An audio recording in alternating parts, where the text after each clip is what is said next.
Louvado seja nosso Senhor Jesus Cristo, para sempre seja louvado. Bom estarmos juntos mais uma vez para a nossa formação católica. Encontro online, por conta da pandemia, e que existe há nem lembro mais, uns 16, 17 anos, sob o nome inicialmente de Escola de Liturgia, depois com também a formação teológica e pastoral, e de alguns anos para cá, juntamos, eu, ministro José Carlos de Oliveira, e o diácono Alex Franco, meu amigo, juntamos as duas atividades sob o nome de formação católica, presencial, porém, de um ano e pouco para cá, online toda sexta. Quando isto vai acontecer? Quando a pandemia passar e as atividades presenciais forem normalizadas, voltaremos com a formação católica presencial, conservando também esta opção pela internet. Comecemos como convém. Em nome do Pai, e do Filho, e do Espírito Santo. Amém. Cada qual, você aí, eu aqui, cada qual faça a sua intenção num bate-papo em silêncio, mas com toda a intimidade com o bom Deus. Agradeçamos pela semana, por mais uma semana, por mais um dia de vida, por mais uma semana, por mais uma quinzena. Estivemos juntos há 15 dias, hoje 14 dias, diria. Hoje estamos de novo juntos para falarmos da doutrina duo-milenar da Igreja Católica, da Igreja de Jesus, da Igreja Cristã. Agradeçamos, acima de tudo, porque estamos vivos, agradeçamos, acima de tudo, porque tanta gente que a gente conhece e gosta está viva, com dificuldade, com enfermidade, faltando grana, faltando isso e aquilo, mas agradeçamos porque estamos vivos. E lutemos pacificamente, lutemos amorosamente para resolvermos ou tentarmos resolver nossas dificuldades e as dos nossos irmãos mais próximos e também não tão próximos. Agradecer acima de tudo. Aí a gente pode até pedir. E sempre dizendo que o primeiro pedido seja algo como: bom Deus, que eu aprenda a aceitar a vossa vontade, qual seja.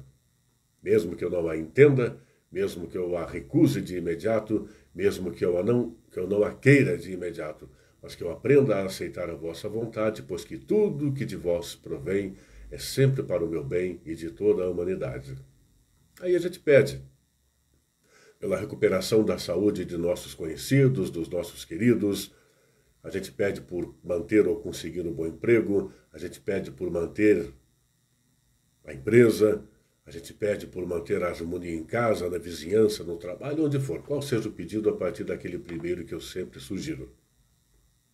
E que tenhamos um bom encontro, que nestes minutos, até por volta de 21 horas, você mais aprenda, mais aproveite o tempo do que o perca. E que este limitadíssimo formador, tão pecador quanto você, em busca de santificar-se tanto quanto você, apesar de pecadores, que nós consigamos, em nome dele, construir um pouquinho mais da igreja em nós e a partir daí também no próximo. Digamos: Pai nosso que estais no céu, santificado seja o vosso nome, venha a nós o vosso reino, seja feita a vossa vontade, assim na terra como no céu. O pão nosso de cada dia nos dai hoje, perdoai-nos as nossas ofensas, assim como nós perdoamos a quem nos tem ofendido, e não nos deixeis cair em tentação, mas livrai-nos do mal. Amém. Continuemos reunidos em nome do Pai, e do Filho, e do Espírito Santo. Amém. Boa noite a quem está acompanhando a gente. Já vou dizer aqui, tem a Tânia, a Maria Inês, a Leoni, a Eliane. Eu estou vendo essas pessoas aqui. E não estou vendo os nomes. Tem mais gente. Eu não vou clicar ali com medo de fazer atrapalhada. A quem eu citei boa noite, a quem eu não citei boa noite também. Daqui a pouco, se eu lembrar, espero lembrar, direi boa noite de novo a todos ou todas, e citando um ou outro nome. Desde já, boa noite quem vai assistir a gente no todo, em parte mais tarde, amanhã ou depois. E sendo católico, sendo cristão não católico, sendo crente não cristão ou não crente, pessoa de boa vontade, acompanhem com a gente um pouquinho do muito que é a doutrina da Igreja de Jesus. Falaremos hoje um pouquinho mais do histórico. Nós continuamos a tratar um tema a partir de Introdução à Sagrada Liturgia e hoje falaremos um pouquinho do histórico. Para você que acompanha a gente com frequência ou em todas as nossas semanas, você lembrará que na última intervenção, aqui há 2 semanas, eu falei que teríamos um avanço para símbolos, sinais, ritos na nossa próxima atividade hoje. Mas aí eu repensei, caramba, mas eu ia pular todo o histórico, porque geralmente pode ser tido por entediante, chato, mas eu refleti e entendi que eu estava errado, eu estava pulando uma parte importante. E vou cometer o atrevimento de hoje e na próxima live falar um pouquinho de 2000 anos de história da liturgia. 2000 anos da liturgia da Igreja Católica.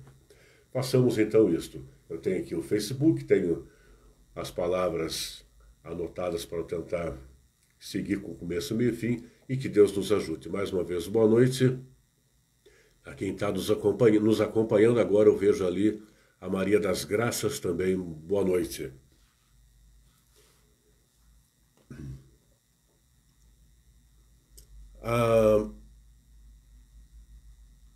Como dizer, apesar do atropelo que foi chegar aqui, digo, nesse espaço para poder abrir ao vivo, na correria a gente faz com todo o gosto as coisas que faz, inclusive esta live. Então estou com a boca seca aqui, não pude dar uma passada de água na cara, mas vamos lá.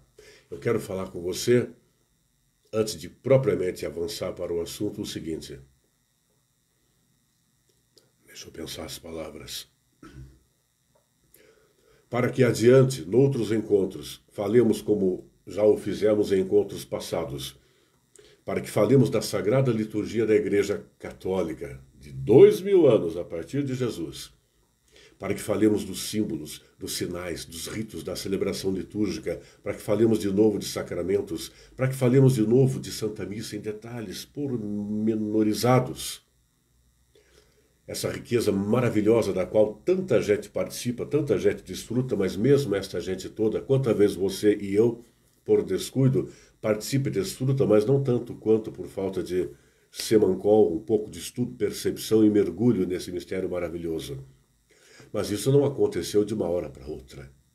Então, ao falar um pouquinho hoje e na próxima live do histórico desses 2000 anos, 2000 anos em 2 encontros de mais ou menos 50 a 60 minutos é um atrevimento. Espero que o bom Deus permita que este limitado e falível consiga lhe passar algo que lhe instigue a gostar, não dos 2000 anos, com erros, acertos, coisas boas e não boas, mas da grandiosidade que é este milagre de, apesar da nossa humanidade, dos nossos antepassados e da nossa sujeita a chuvas e trovoadas, falhas, mazelas e tal, quando Deus quer, Ele age.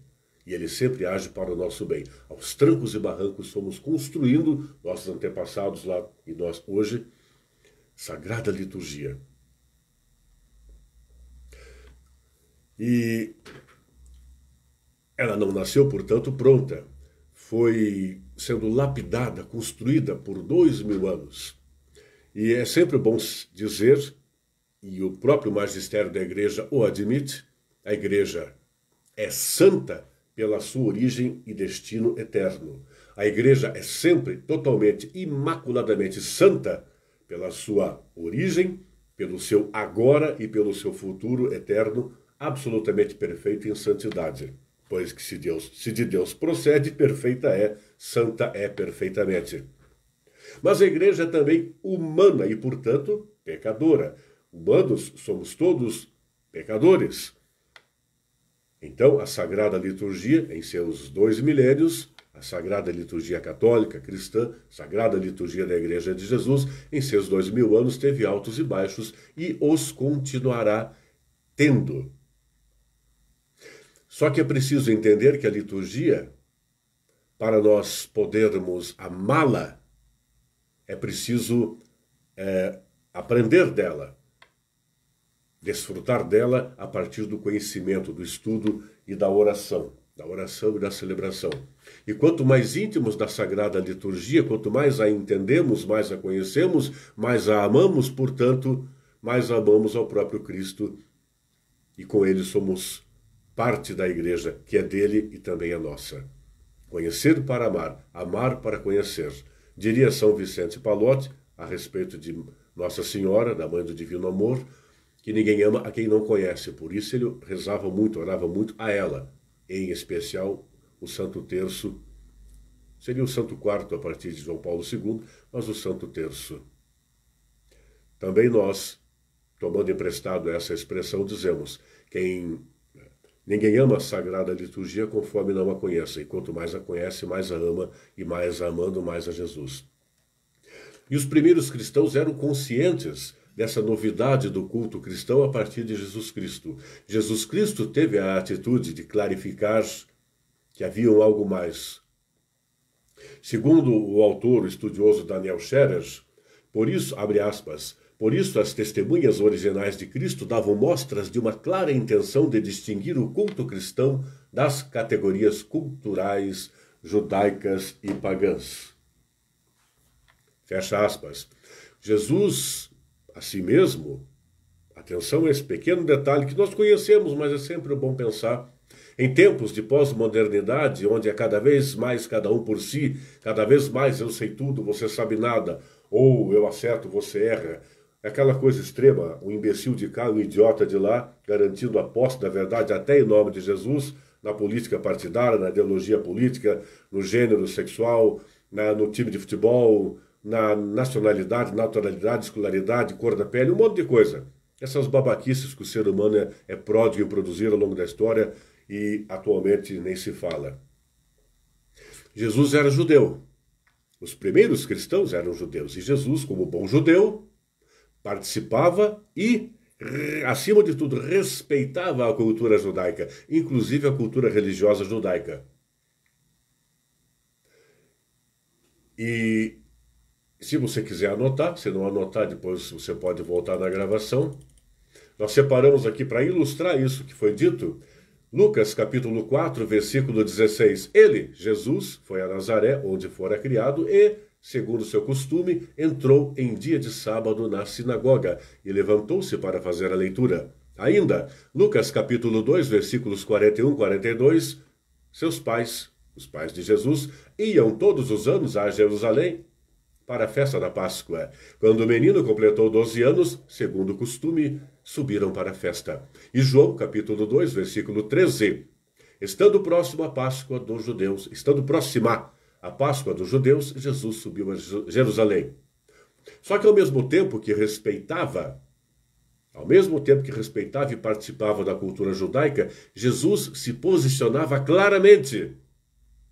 E não tinha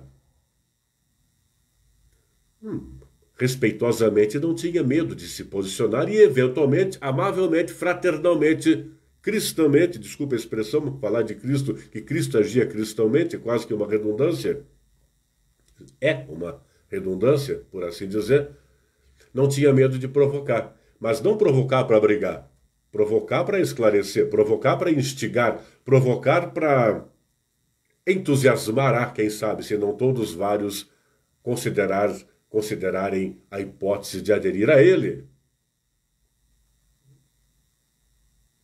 E nós separamos aqui, então, alguns exemplos. Se quiser anotar, senão você depois observa lá. Marcos, capítulo 2, versículos 23 a 28.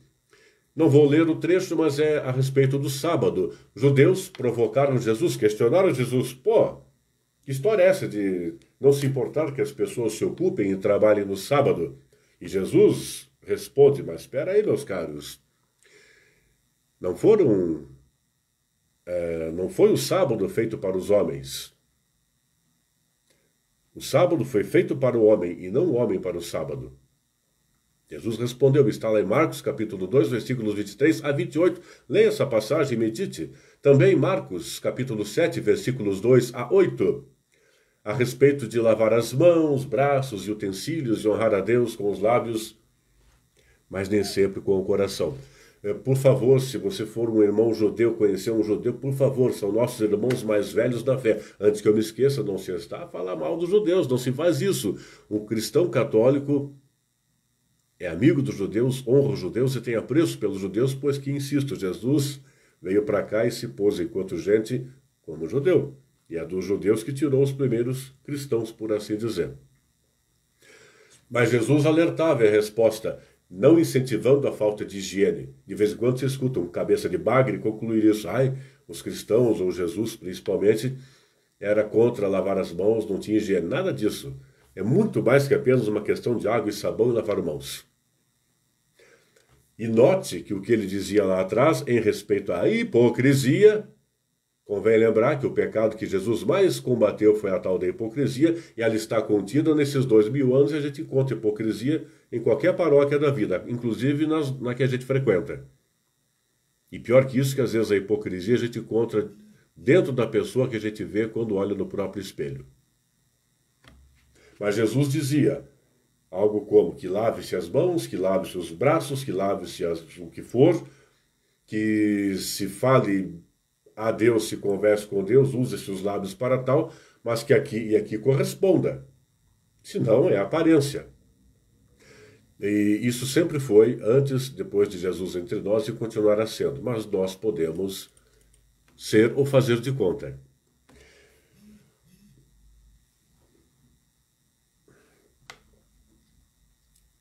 Convém dizer ainda a respeito dos irmãos cristãos que as formas cultuais da nossa igreja, da Igreja de Jesus, desde o comecinho, a começar por ele mesmo e seus primeiros seguidores, inspiraram-se no jeito hebraico de cultuar, de celebrar.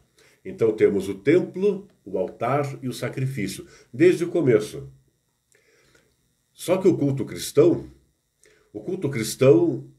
é centrado na pessoa de Jesus Cristo e na sua própria Páscoa. Ele, Jesus Cristo, é o verdadeiro templo, o único verdadeiro altar, e dele é o sacrifício. Não se sacrifica mais um animal. O próprio Jesus sacrificou-se por todas as pessoas de todos os tempos. Ele é o templo, ele é o altar.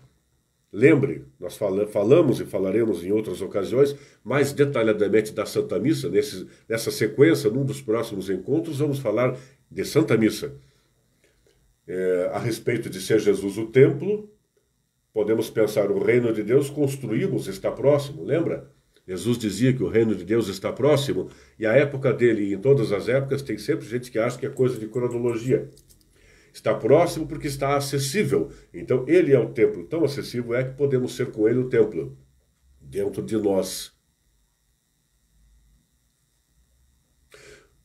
Mas a missa, o altar, nós normalmente dizemos a noiva subiu ao altar, o padre subiu ao altar, fulano, o diácono subiu. Não. Ninguém sobe ao altar. Sobre o altar está Jesus. Tem o presbitério elevado diante da nave, onde as pessoas ficam para se fazer a assembleia litúrgica. Nós olhamos à frente, no elevado, o presbitério, lugar do presbítero, sobre ele a mesa, o altar. Ali está Jesus. E o sacrifício, nós falaremos também quando de Santa Missa, sacrifício não porque uma coisa é difícil, cada Santa Missa, o sacrifício, participamos de modo incruento daquilo de que Jesus fez parte ou protagonizou por nós uma vez só na cruz daquela época. O Juan Javier Flores diz que, abre aspas, todo o culto que acontecia no Monte Moria transfere-se para o Gólgota. Gólgota, do aramaico Gulguita, quer dizer crânio, pelo formato daquela colina. E é um local de suplício, de calvário. Diz João, capítulo 4, versículo 23, o culto cristão é em espírito e verdade, e é a imitação do culto que Jesus viveu e ensinou, segundo o autor Daniel Scherer. Note que eu já citei alguns autores.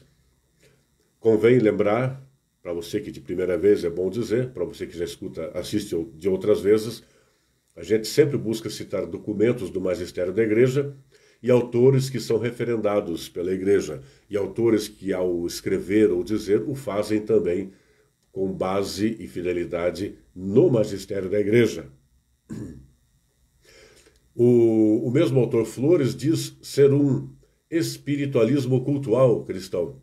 Então, o verdadeiro culto não é o sacrifício de animais, mas é a imitação do sacrifício, imitação interior do sacrifício de Jesus. E não nos fazendo de vítimas, negativismo, derrotismo, como dizem alguns mal informados ou com más conclusões ou más intenções, não cristãos, que dizem estupidamente, equivocadamente, que coisa de religião, não só cristã, mas que o cristianismo seria uma coisa para vitimismo, derrotismo, de colocar tudo nas costas de Deus e esse blá blá blá ignorante todo. Não. Há cristãos ignorantes e equivocados que fazem isso e pior que isso. Mas cristianismo não é nada disso. Então o sacrifício é mais para participar do ofício ou do serviço sagrado do Senhor do que pensar em sofrer. Mas carregar a cruz é preciso. E carregar cruz no cotidiano não é só dor. Eu vou citar o Jacques e a Raissa Maritain, que escreveram um livro que eu vou recomendar, se você quiser, Liturgia e Contemplação. Eles falam de uma lei de interiorização no Novo Testamento. Lei de interiorização. A ação de graça, a ação da graça do Espírito Santo no interior das almas é o distintivo da nova lei. A ação da graça do Espírito Santo é o distintivo, a marca da nova lei, Novo Testamento, Jesus, nova e eterna aliança. E é por isso que as virtudes teologais devem se sobrepor às virtudes morais. As virtudes teologais, fé, esperança e amor, fé, esperança e caridade. Falamos delas em algumas ocasiões, falaremos noutras. Fé, esperança e amor, ou fé, esperança e caridade, se sobreponham sempre às virtudes morais que são importantes. Dentre as virtudes morais, há da religião. Religião enquanto aquele conceito de que é religar o homem, religar a mulher a Deus, mas com um plus. Religião enquanto a oportunidade concreta de inovar a nós mesmos. Inovar é fazer mais com o mesmo. Inovar é mais que modernizar. Quando nós inovamos a nós mesmos, nós, com aquilo que temos, com aquilo que somos, nos potencializamos, nos conformes da ética cristã, da ética e da moral cristã, e nós nos religamos concretamente mais e mais e mais com o bom Deus.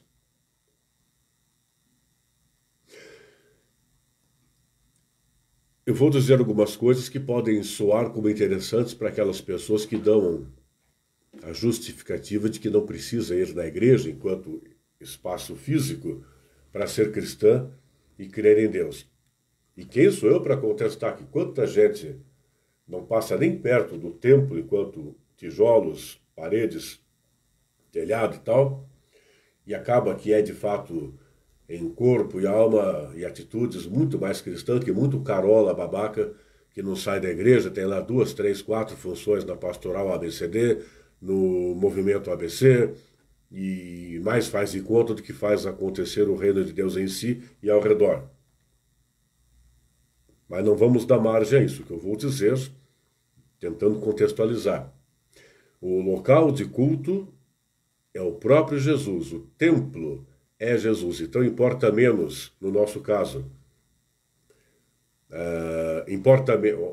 Por favor, me entenda com correção, não com obtusidade. Descontando as limitações típicas desta época de pandemia. Tirando essas limitações de momento que devem ser seguidas conforme autoridades civis e sanitárias, e médicas e tal. É importante ir ao templo, espaço físico chamado Comunidade Matriz São José. É importante ir à Santa Missa no templo, espaço físico chamado Capela Mãe do Divino Amor, idem quanto a Capela São Tiago, idem quanto a Capela São Vicente Palotti. Da mesma maneira, você aí que participa de outra paróquia em Curitiba ou noutra diocese ou arquidiocese do mundo todo. É importante ir, mas é mais importante ter claro que o templo é Jesus. Se você está numa dessas comunidades ou noutra que eu poderia citar, mas o corpício e a mente não coadunam, ou seja, o corpo está, mas a mente não está, Jesus tem que estar dentro de nós. Ele é o templo. O liturgista Joseph Andreas Jungmann diz que no cristianismo a igreja não é uma construção externa feita de pedras, mas é um edifício espiritual. Cristo é o altar. Cristo é o altar.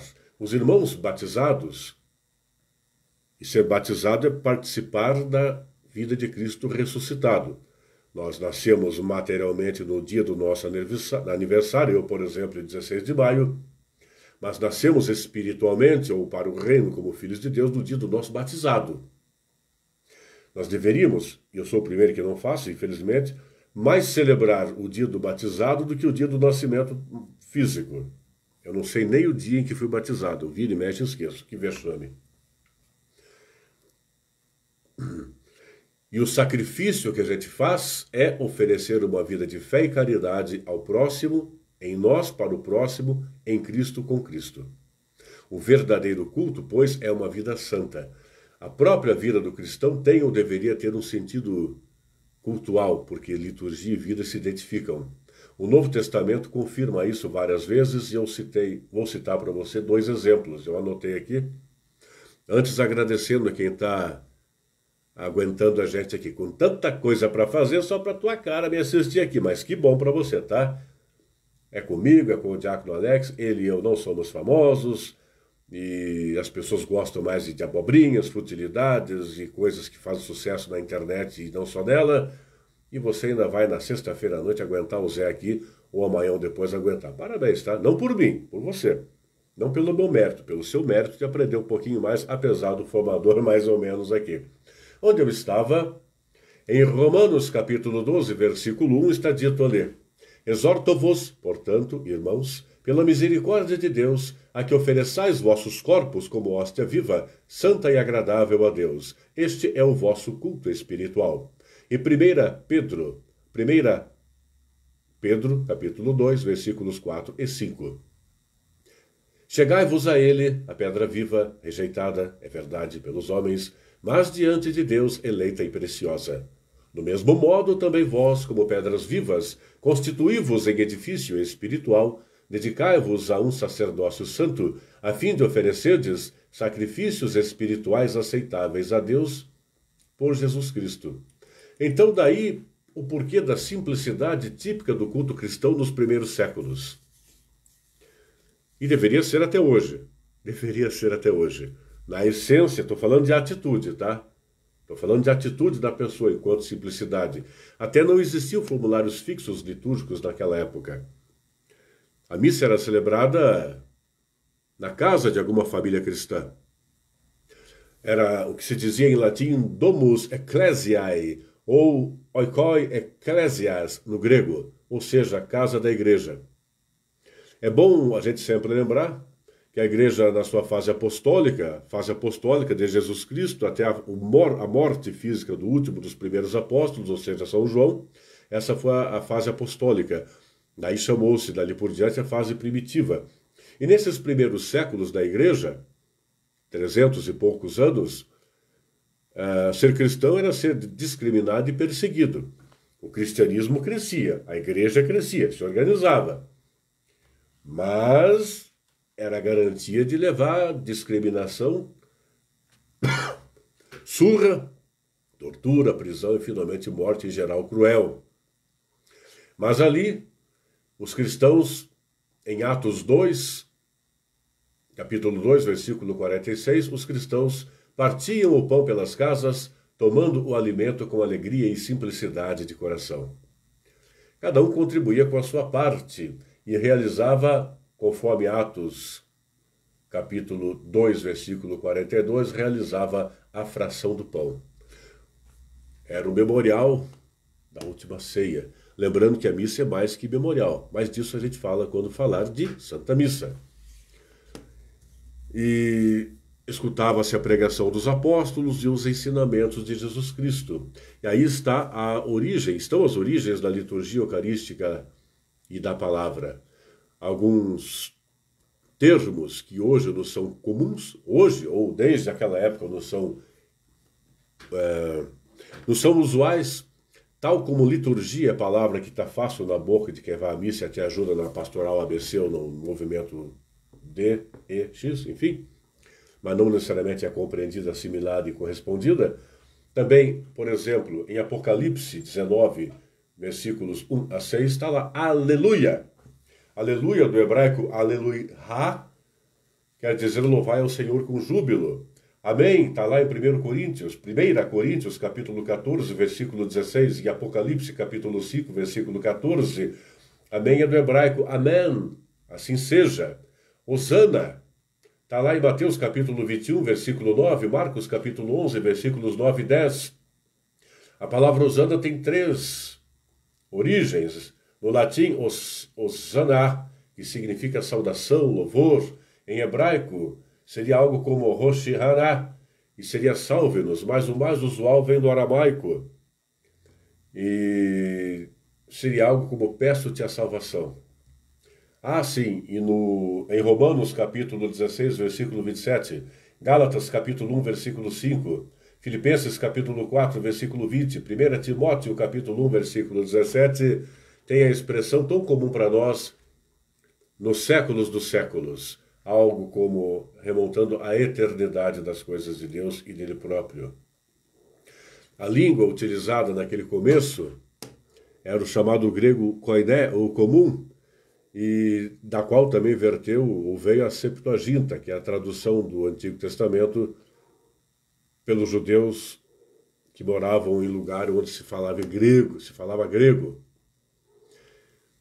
Mais uma vez agradecendo quem está acompanhando a gente, espero que com algum aproveitamento. Aliás, se eu me esquecer ao final, eu solicito que mais tarde, não agora, mais tarde você me diga por WhatsApp ou por Facebook ou pessoalmente se esse modo de falar está com algum aproveitamento, está entediante, não só o modo de falar como o tema, tá? Eu assumo o risco nesses encontros de falar coisas que não se fala por aí e que talvez já não baste a formação em geral não ser atraente para quase ninguém, infelizmente, do modo como estou falando, ou o tema que estou usando não só hoje, possa desencantar alguns. Tomara que não. No século II, III, no segundo e terceiro séculos depois de Cristo, conforme o cristianismo se expandia, o catecumenato, ou seja, o ensino organizado da doutrina foi cada vez mais necessário. E nessa época, dos primeiros 3 séculos, ao longo deles, se foi organizando mais e melhor o sacramento da Eucaristia, do batismo, foram ganhando contornos, fórmulas mais próprias, surgiram os ritos penitenciais, ritos da reconciliação, a Páscoa anual, para complementar a Páscoa semanal já considerada nos domingos. Teve início o culto aos mártires, por exemplo, já no século II depois de Cristo. A comunidade de Esmírnia, na Ásia Menor, celebrava a memória de Policarpo, seu bispo morto no ano de 155 ou 156. E a oração era estruturada em torno das horas do dia e da noite. E ali começou a chamada arte cristã, da qual falaremos em outra ocasião. A arte cristã, a arte litúrgica, uma é sinônimo da outra, tem diferença ou pode ter, de fato tem. E enquanto a música sacra é litúrgica necessariamente ou não. Falaremos disso outra hora.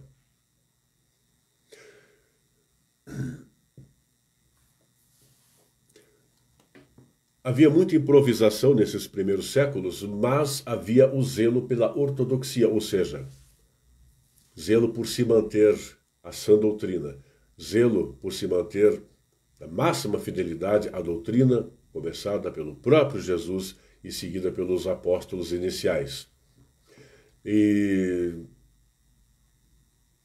atenção, desde Jesus já havia heresias propositais ou acidentais. Cartas foram escritas para combater heresias e não foi diferente ao longo da história. Aliás, não é diferente ao longo de toda a história da Igreja. No ano de 313 depois de Cristo, teve o chamado Edito de Milão, e ali o Constantino, imperador do Ocidente, e o Licínio, imperador do Oriente, decretaram formalmente o fim da perseguição aos cristãos. E isso tornou mais razoavelmente tranquilo fazer o culto. Liberdade de culto foi possível, até a devolução de propriedades eclesiásticas foi possível. Não quer dizer que a canetada acabou de um minuto para outro com as discriminações e os preconceitos, mas oficialmente sim.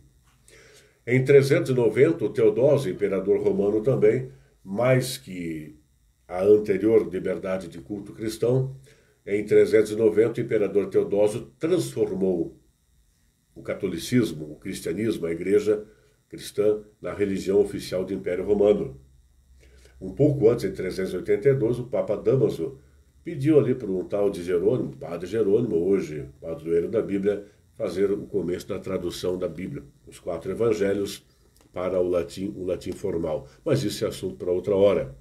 Em 476 teve a queda do Império Romano do Ocidente e a igreja assumiu um papel importante de estabilização social. Só que no Oriente o Império Romano não caiu. No Oriente o Império Romano ficou até 1453 e isto resultou que o cristianismo bizantino porque de Bizâncio, hoje é Istambul, capital da Turquia, a época Bizâncio. Então aquele cristianismo que tinha uma centralização em Bizâncio, chamado bizantino, ele começou a se diferenciar um pouco do latim, do império de origem mais latina, liturgicamente inclusive.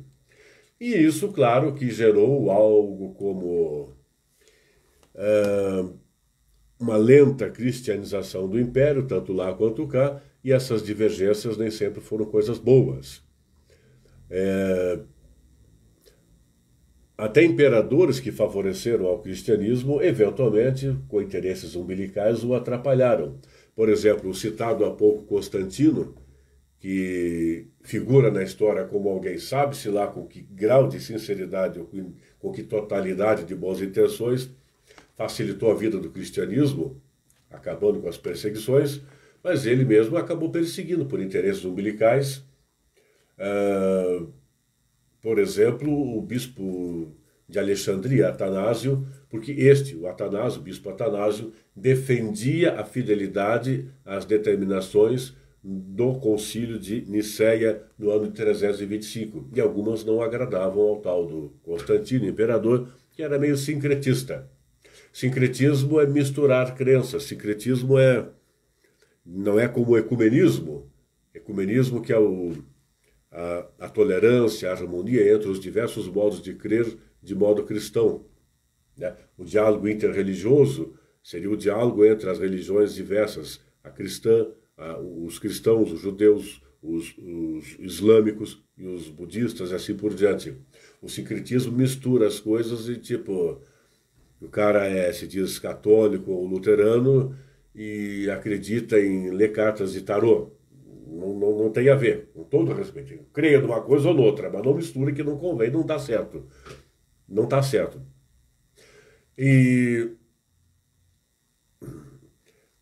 também nessa época, quando ali a igreja era a religião oficial do Império Romano, lembrando que o Império Romano abrangia grande parte do mundo de então, havia conversões de fachada. O que eu vou dizer para você, mais uma vez agradecendo quem está acompanhando a gente, veja se há alguma similaridade com o que acontece hoje em dia.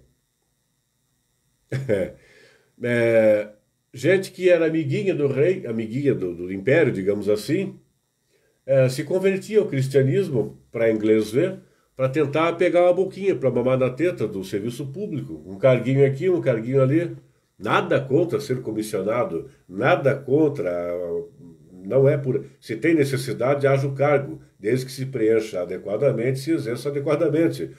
Mas no serviço público ou privado, lá como cá, sempre temos interesseiros que não se negavam a conversões de fachada. Será que acontece hoje em dia batizados de fachada, matrimônio de fachada, sacramento de fachada, ou para os irmãos separados ordenanças de fachada? Ou estou sendo muito desagradável? E é claro que com a falta de formação adequada, as heresias, como antes, continuavam tendo terreno fértil. O que é heresia? Heresia, do grego, algo como eirel, note sempre dizendo, eu estudei esses idiomas todos das graduações que andei fazendo na vida, passei com louvor, com notas boas, mas é evidente que eu não sou fluente. Então, novamente, hereu é o máximo que eu me aproximo da pronúncia correta do grego, que é heresia, ou seja, quer dizer, alguém que escolhe um lado, uma parte da verdade, ou escolhe crer em algo que não condiz com o preceito basilar de uma dada religião. Isso é heresia. E temos hereges a dar com pau em 2.000 anos, inclusive hoje em dia. Alguns são bem midiáticos, porém, no YouTube, no Facebook, nos púlpitos de televisão aberta, paga, e nos púlpitos de periferia por aí. Eu não vou... Bom, vamos lá. Eu anotei aqui para não esquecer. Naqueles primeiros séculos, lá pelos anos 400, por exemplo, um pouco antes, um pouco depois, bem depois, tinha lá o donatismo, que vinha do Donato, bispo, tá? E que era algo como exigia-se severidade contra os cristãos que teriam sofrido perseguição do império e que fraquejaram na fé. O cara era cristão, foi perseguido, surrado, discriminado, preso, fraquejou na fé, aí vinha o donatismo querendo dureza, algo como castigo forte contra estes. Também o nestoriano de Nestório, lá pelo ano 380, um monge de Antioquia, que distinguia as naturezas divina e humana de Cristo e negava, portanto, a maternidade divina de Maria. Também o pelagianismo e os pelagianos diziam que o homem seria totalmente responsável pela sua salvação e diminuía a força da graça, o papel da graça divina. E também o arianismo, um padre de Alexandria, que afirmava que Cristo era uma essência intermediária entre a divindade e a humanidade e que também negava o caráter divino ou desacreditava da Trindade. Nessa época, novamente, nos primeiros tempos do cristianismo como a religião oficial do então ainda forte Império Romano, não tão forte quanto fora antes, mas ainda muito forte, as celebrações começaram a não acontecer mais em casas, lembre. Missas aconteciam, missa na sua essência, tal como hoje, enquanto liturgia da palavra e liturgia eucarística, ao longo do tempo se foi incorporando os ritos de início e depois os ritos finais ou de envio, mas disso falaremos adiante. Mas na sua essência, liturgia da palavra e liturgia eucarística, as missas aconteciam em casas porque tinham que ser às vezes escondidas.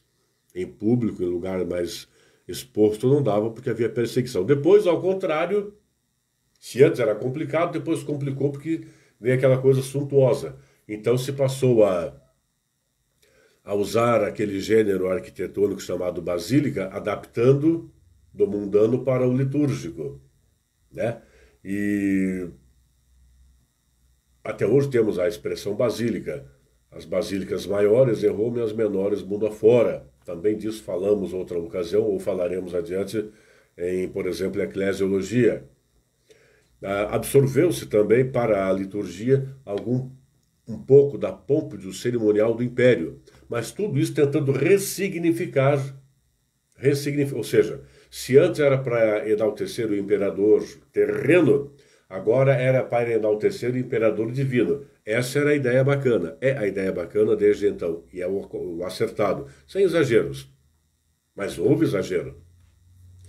Nessa época também, eu anotei aqui como interesse, que Santa Helena, mãe de Constantino, você deve saber, se não sabe, em poucas palavras, que Santa Helena é santa porque passara a vida rezando para que seu filho se convertesse ao cristianismo. E o hábito das peregrinações é atribuído a ela.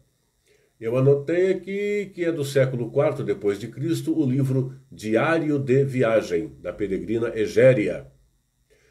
Nessa época de grandes desafios, de grandes dificuldades, a igreja, como sempre, deu mostra de grande vitalidade, grande pujança. E é nesse contexto que surgiu a chamada liturgia romana clássica, e ela precisa ser compreendida a partir dessa dificuldade toda. Por todas as dificuldades, uma certa improvisação do culto tinha que acabar. Gradativamente precisava ir acabando. E até porque o próprio crescimento das comunidades exigia maior organização, maior estrutura litúrgica. E era preciso, de novo, conter doutrinas heréticas, como já citado, arianismo, gnosticismo, dentre outras. E aí nesse tempo se foi consolidando a padronização da liturgia com textos, fórmulas escritas e eclesiásticas das celebrações. Eu anotei, a título de exemplo, desses séculos, por exemplo, a fórmula Gloria Patri et Filio et Spiritui Sancto, que a gente tanto escuta por aí, desde a nossa infância ou da nossa conversão. Essa é a atualização da fórmula anterior, para que assim se clarifique a igual força das três pessoas da Santíssima Trindade. A formação do cânon bíblico também tem, dentre outras motivações, a necessidade de combater heresia, que tinha heresia que negava todos os livros do Antigo Testamento e alguns do Novo. O credo no Concílio de Nicéia de 325 também foi concebido, dentre outras razões, especialmente para combater heresia. Nós temos o credo chamado Símbolo dos Apóstolos, que é o mais usual, e o Niceno-Constantinopolitano, que é o mais completo. O mais usual, a gente até decora. Creio em Deus Pai Todo-Poderoso, Criador do céu e da terra, e assim vai. Do credo falamos em alguma ocasião e falaremos pormenorizadamente num dos encontros anteriores, quando falamos da Sagrada Liturgia, notadamente da Santa Missa. Surgiram lá os sacramentários romanos, que ainda hoje, em certa medida, subsidiam textos que utilizamos. Nessa época, por exemplo, santos fantásticos, pensadores cultíssimos, sapientíssimos, tais como Santo Agostinho. Santo Agostinho, de tão importante que está entre aqueles padres católicos que até bem formados e honestos teólogos e pensadores cristãos que não católicos citam. Claro que geralmente não citam santo, padre ou bispo Agostinho, vou falar de Agostinho só, mas citam-no favoravelmente. É de Agostinho, por exemplo, a determinação didática dos profetas maiores e profetas menores. Os maiores porque profetizaram por mais tempo, os menores por menos tempo. Mas de profetas a gente vai falar uma outra ocasião também. Aí vieram, a liturgia se encorpando, mas com as peculiaridades do que se chamou família litúrgica. Então temos lá a romana, a africana, a ambrosiana, bizantina, hispânica, todo o corpo litúrgico com as peculiaridades dessas macro-regiões, digamos. No Ocidente, do qual nós fazemos parte, foi se encorpando a chamada liturgia romana clássica, e cujas características mais marcantes são a sobriedade, a austeridade, a precisão. Já no Oriente em geral, um pouco mais coloridas, emotivas, prolixas, no sentido de mais textos, mais falas. Não conflitantes, mas com suas peculiaridades. Eu começo a olhar o tempo ali, para não me alongar muito além de 9 horas. Nos 3 primeiros séculos, a Sagrada Liturgia era celebrada no Ocidente em grego. Aí, durante o século III depois de Cristo, a língua latina, a língua do povo, passou a ser a língua oficial da Igreja Romana. E essa transição do grego para o latim aconteceu com o Papa Damaso, que eu citei agora há pouco. Ele teve pontificado de 366 a 384. Só que o latim litúrgico não é exatamente igual ao latim clássico. O latim litúrgico tem o que se diz neologismos, novas palavras, para que com essas se possa expressar de modo mais grandioso as realidades postas à mostra pela revelação cristã, a revelação de Deus para todos, planificada em Cristo. Além do Agostinho, Santo Agostinho, outros autores fantásticos dessa época, com grandes contribuições, foram o São Tertuliano, Cipriano e Lactâncio. É nessa época, dos primeiros séculos, que se começou a estruturar o ano litúrgico tal como nós o conhecemos hoje, ou deveríamos conhecer. Do ano litúrgico falamos e falaremos adiante com mais detalhes. Mais uma vez agradecendo quem está acompanhando a gente, assistindo a gente ao vivo e antecipando o agradecimento quem vai nos assistir nas próximas horas, dias ou semanas. Ainda nessa época, para variar, vou falar em heresias e dele combater a heresia. Novamente, 2000 anos de Igreja Católica, 2000 anos de cristianismo, 2000 anos de Igreja de Jesus, 2000 anos de heresia. Temos heresia para tudo canto aí, disfarçada de cristianismo e tem gente engolindo com farinha. Com boa fé, às vezes com muito mais bom testemunho do que eu e você juntos, mas a partir de coisas não muito corretas, mas vendidas como se fora. A Epifania no Oriente, no Natal no Ocidente, essas duas festas pedagogicamente colocadas para clarificar a majestade infinita de Cristo, que era negada pelo arianismo. E é nesse contexto que algumas festas pagãs foram cristianizadas.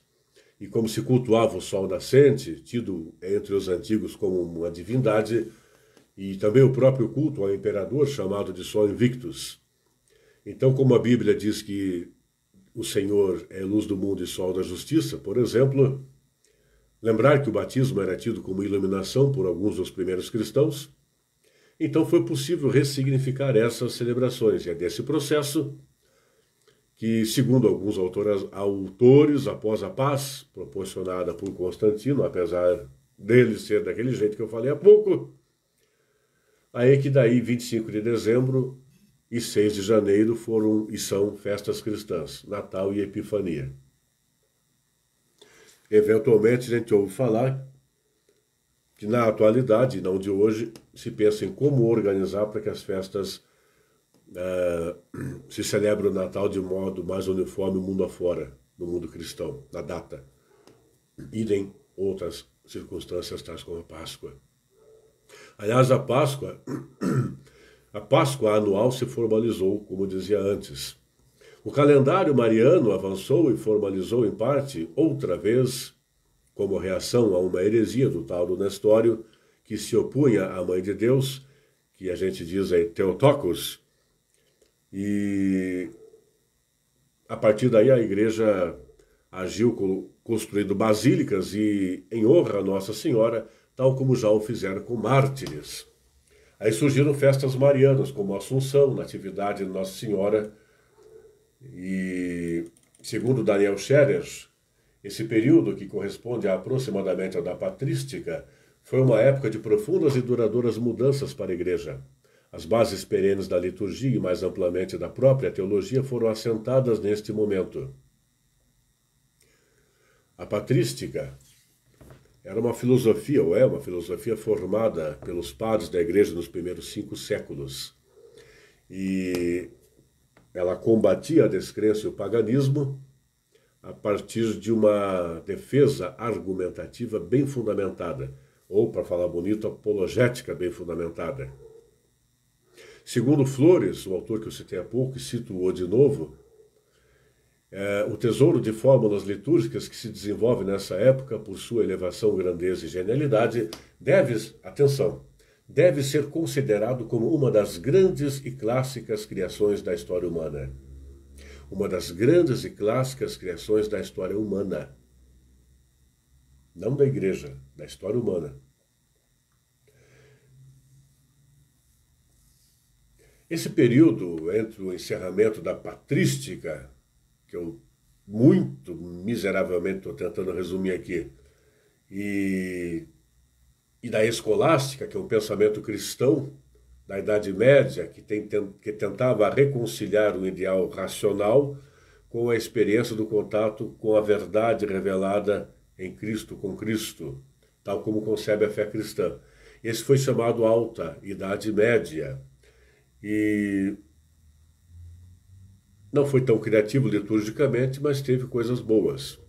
Nesse período, e foi mais ou menos de 4 séculos, então teve ali a feudalização da Europa, a descentralização do poder, que era antes unitário, imperial, agora era vários feudos, senhores feudais e seus vassalos. A gente até de vez em quando brinca que até no Brasil hoje em dia, para não dizer só no Brasil, tem lá senhores feudais e seus vassalos ou pelegos. Por 4 séculos foi assim por lá. Em 570 até 632 surgiu o islamismo. O Muhammad, pelo calendário muçulmano, islâmico, maometano, é no ano de 322, quando o Muhammad saiu de Meca para Medina, que começa o calendário deles. E note, se houve conversões forçadas para o cristianismo, ou interesseiras para o cristianismo, quando o islamismo começou, o que não faltou foi conversões forçadas ao islamismo. Tipo, converte ou morre. E gente é gente em todo tempo, em todo lugar. E aí teve um tal de califa Hakem, com todo respeito, califa Hakem, no ano de 1009, ele destruiu a igreja do Santo Sepulcro em Jerusalém e cacetete no lombo dos cristãos. Esse foi um dos fatores determinantes para o surgimento das cruzadas, onde a primeira cruzada foi convocada pelo Papa Urbano II no ano 1095. Polêmica, cruzada, polêmica e tal. Erro de lá, erro de cá, reação de cá e de lá era a cultura vigente. Matar em nome de Alá, matar em nome de Deus. Que beleza. Mas a cristandade, o cristianismo se manteve unido, apesar disso. Porém, já havia, ao longo dos anos, atritos entre o citado cristianismo bizantino e o ocidental. Então, por questões, ora doutrinais, ora que diríamos hoje de política partidária, entre aspas, em 1054 houve o cisma. O cristianismo passou a ter a igreja oriental e a igreja ocidental. Houve um fato que foi a coroação de Carlos Magno pelo Papa Leão III. O Carlos Magno, imperador do Ocidente, e aí marcou a aliança entre o Império e a Igreja. E isso caracterizou o período, nem sempre de modo positivo. Promiscuidade entre o poder temporal e o poder espiritual. Segundo Daniel Scherer, que eu citei mais de uma vez aqui, a fundação do mosteiro de Cluny, no século X, deu início a um processo de reforma eclesiástica. Um outro autor, Basurco, afirma que no século XI, Cluny, esse mosteiro, consistia no centro espiritual da cristandade ocidental. Uma sequência de grandes papos realizou um conjunto de profundas e profícuas renovações na igreja. Eu vou ter que ler porque eu não consigo gravar de cabeça as datas aqui, tá? Tomara você acompanhe comigo, não precisa gravar, mas Papa Leão IV, de 1049 a 1054, Papa Nicolau II, de 1058 a 1061, Papa Alexandre II, de 1061 a 1073, e que culminaria com o Papa Gregório VII, de 1073 a 1085. E aí se assentou, com este Papa Gregório VII, se assentaram no documento chamado Dictatus Papae, as bases da teocracia na qual se pôs fim à intromissão de reis e nobres nos assuntos da igreja, em particular da nomeação de bispos e abades. Tal como quando eu falei que numa canetada em 313 se parou de perseguir cristãos, noutra canetada, no final daquele século, se tornou o cristianismo a religião oficial, mas não que na canetada tudo mudou.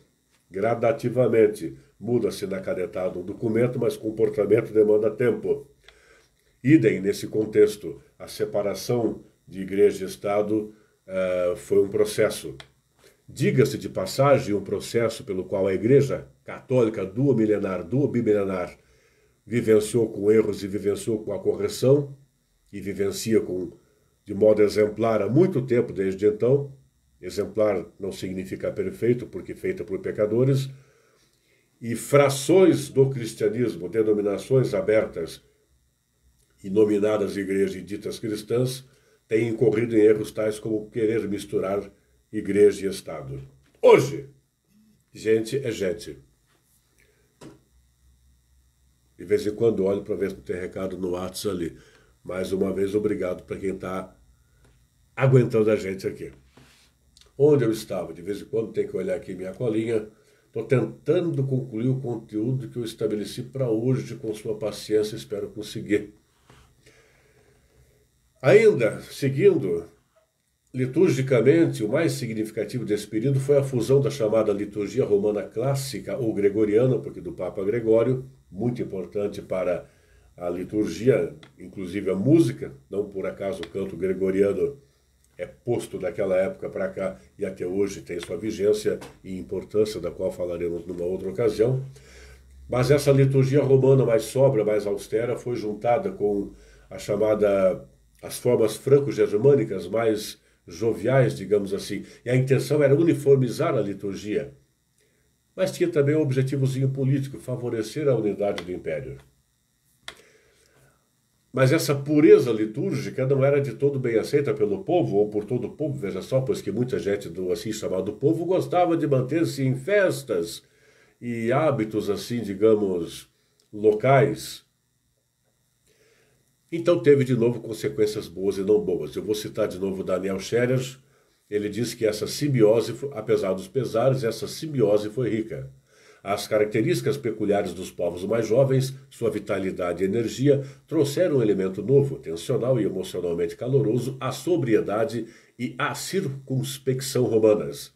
Além disso, ritos inspirados no Antigo Testamento e um conjunto de apologias, sobretudo no rito eucarístico, foram introduzidos nas celebrações.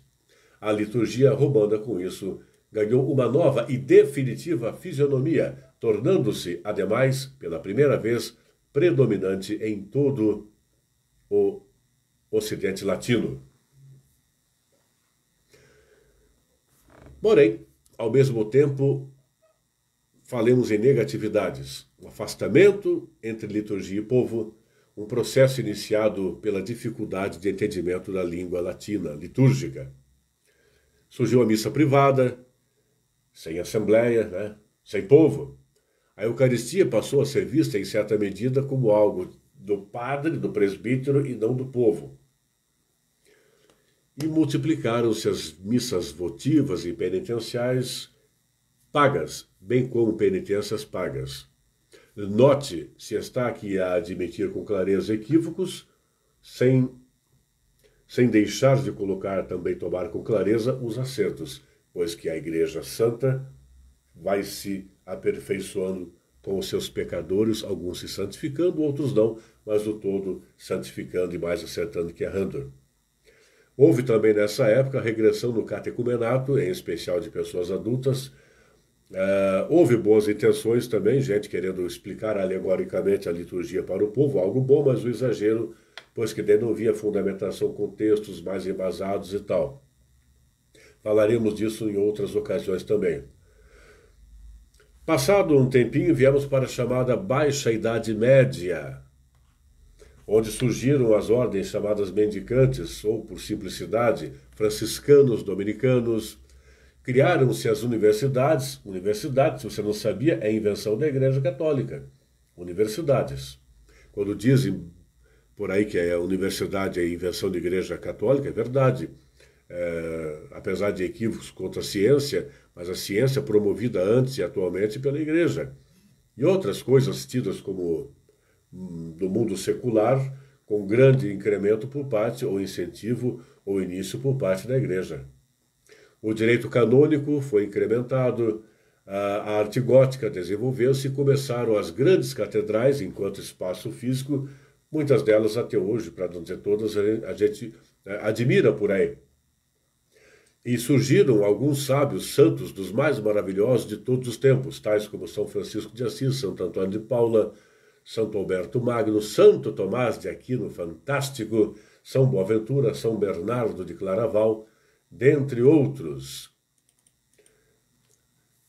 Eu creio que mais espero que dentro de 10 a 15 minutos para sua organização, que entre 10 a 15 minutos consigamos concluir por hoje, tá? Assim espero. O Papa Inocêncio III, que pontificou em 1198 até 1216, ele foi fundamental, foi central nesse período.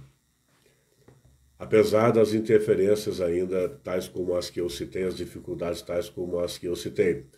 Mas, graças a ele, reforma da Cúria, não no sentido material por óbvio, no sentido de administração, gestão, concepção, formação e comportamento. Novamente, luta contra heresias, nesse caso, os valdenses, albigenses, doutrinas milenaristas, tá? Por conta do tempo, vamos passar para deixar isso para outra hora. Apoiou muito os franciscanos e dominicanos, cujo surgimento foi um dos oásis na história da Igreja. Veio a proclamação do dogma da transubstanciação no Concílio de Latrão em 1215. Ali foi estabelecida a obrigação do fiel confessar-se pelo menos uma vez por ano e comungar pelo menos por ocasião da Páscoa. Nesse contexto, deu-se a afirmação da autoridade papal e a unificação do rito, da liturgia em torno do rito romano. O rito romano não é o único, mas é o principal, o mais disseminado. Não é o melhor, é o mais disseminado, tá? Então, nesse século XII, até 10 nós dizemos 19º, 8º, 7º. A partir disso, 11, 12, tá? É uma convenção, não só para fins litúrgicos ou eclesiásticos. Mas foi uma época de grande florescimento litúrgico no tocante também ao sacramento da Eucaristia, embora a dificuldade de fazer muita gente ir à Eucaristia. Interessante essa dualidade. Nessa época, introduziu-se o costume de elevar-se às espécies eucarísticas no momento da consagração. Também alguns outros aspectos que você vai encontrar familiaridade. Note lá, nos primeiros anos, por assim dizer, no começo do segundo milênio da cristandade. O toque da campainha, o sino, as inclinações diante do Santíssimo Sacramento, as genuflexões antes e depois de tocar as espécies consagradas. O fervor eucarístico culminou com a instituição pelo Papa Urbano IV da festa de Corpus Christi em 1264 e a adoração ao Santíssimo Sacramento e a sua exibição pública no ostensório em festas importantes foi disseminada a partir daí. Em 1150 surgiu a Via Sacra. E também no século XII, São Francisco de Assis deu início à tradição do presépio. O presépio como uma espécie de mini-liturgia centrada no mistério da encarnação. Aí cresceu nessa época também, nos anos 1200 para cá, o fervor da celebração do Natal. E deu uma fortalecida desta época em diante, já havia lá atrás, o fervor, a devoção a Nossa Senhora. O São Bernardo de Claraval, grande teólogo, deu impulso a temas marianos. Foi composta nessa época a oração da Salve Rainha. E completou-se a oração da Ave Maria, a sua segunda parte, tal como nós a conhecemos hoje. E os sinos passaram a ser tocados para o Ângelus. Estou falando, de novo, nas primeiras décadas do segundo milênio. Estou falando de coisa de quase 1000 anos atrás, 900 anos por aí. O sábado foi colocado como dia mariano. Cresceu o culto, a veneração aos santos e a peregrinação à Terra Santa. Lembra que eu falei de peregrinação no final dos anos 300, com um grande incremento por parte de Santa Helena? Então, teve um plus, um auge nessa época também, quase uns 900 anos depois. Para muitos historiadores, 1303 foi o fim da Idade Média. Segundo Daniel Scherer, que eu citei mais de vez aqui, nunca antes dessa época, nunca antes desses séculos mais recentes, anteriores a 1303, nunca antes desta época o sistema da cristandade foi uma realidade tão histórica e palpável.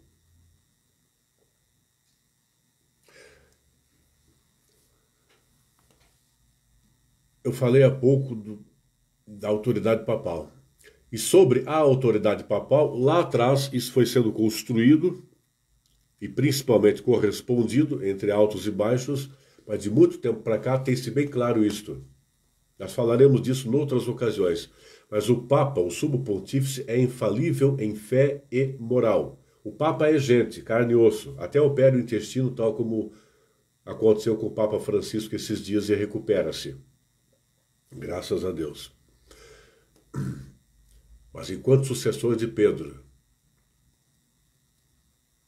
ele é infalível em termos de fé e de moral. Assim como o concílio é infalível em termos de fé, moral e disciplina. Concílio é a reunião de todos os bispos do mundo e tem caráter de determinação, de resolução.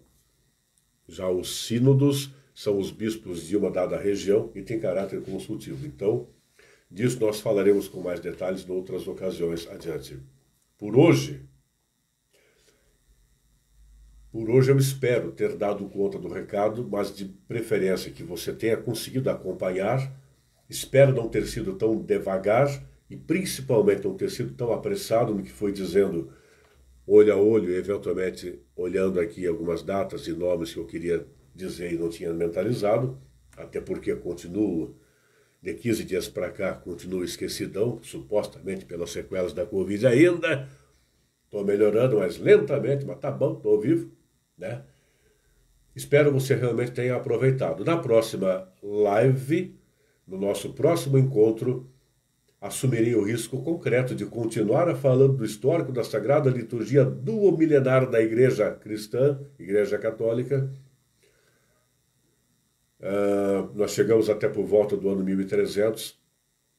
Na próxima live, nós vamos tratar de mais ou menos 1300 até hoje, né? Então, espero que consigamos. Vamos falar da Reforma Protestante, falamos um pouquinho do cisma, citamos algumas diferenças, alguns acordos, alguns desacordos. Vamos avançar a Reforma Protestante, a Contra-Reforma da Igreja, que estou entre aqueles que acham que essa é uma expressão pobre. O ideal é a Reforma Católica, que é anterior à Reforma Protestante, mas disso falaremos na próxima live. Quero encarecidamente reiterar, tenha tido você bom proveito. Se algo não foi de seu entendimento, me escreve, me passa, me fala ao vivo aí, eu tentarei esclarecer. Sugira, critique, seja franco, seja franca, não me importo, tá? Dissemine entre os seus amigos, familiares, para que depois, amanhã, em outros dias, olhe no Facebook essa live que vai ficar lá.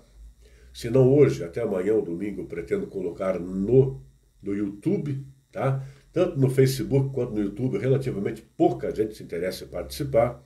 Não é só porque sou eu, o Diácono Alex. Infelizmente, essa é a realidade. Mas a gente faz. É melhor fazer para 1, 2, 3, 10, 15 do que não fazer. Tá bom? Vamos rezar para ir embora. Bom, pelo menos para que eu vá embora daqui para minha casa. Você deve estar em casa já. Que você tenha tido bom proveito, que no íntimo do seu coração você tenha essa convicção, que por mérito seu, por empenho seu, com a graça de Deus, independentemente desse que vos falou aqui, que ele falou, que você esteja agora um pouco melhor do que quando começou por volta de 8 horas com a gente, tá bem? Você cristão católico, obrigado. Você cristão não católico, obrigado. Você crente que não cristão ou não crente, você pessoa de boa vontade e bom senso, tenha tido ou venha ter proveito, tá bem? E até a próxima. Façamos a oração da Ave Maria, nossa intercessora maior. E peça que ela interceda junto a Jesus, ele que age, ela pede, ele atende quando, se, conforme ele queira. Ela, como outros santos, pedem. E ele, o mês de janeiro, resolve o que faz. Peça o que você quiser. Lembremos dos irmãos que nós perdemos pela Covid, Lembremos dos irmãos que estão por aí em casa ou em algum hospital a lutar para se livrar da Covid ou das consequências dela. Lembremos das almas dos que nós perdemos, oremos por eles, que estejam ou venham a estar junto a Jesus na glória. Por outras enfermidades, acidentes, por outras dificuldades, e cada qual no seu íntimo, eu aqui, você aí, peçamos a Mãezinha do Céu que nos ajude perante a Jesus, junto a Jesus.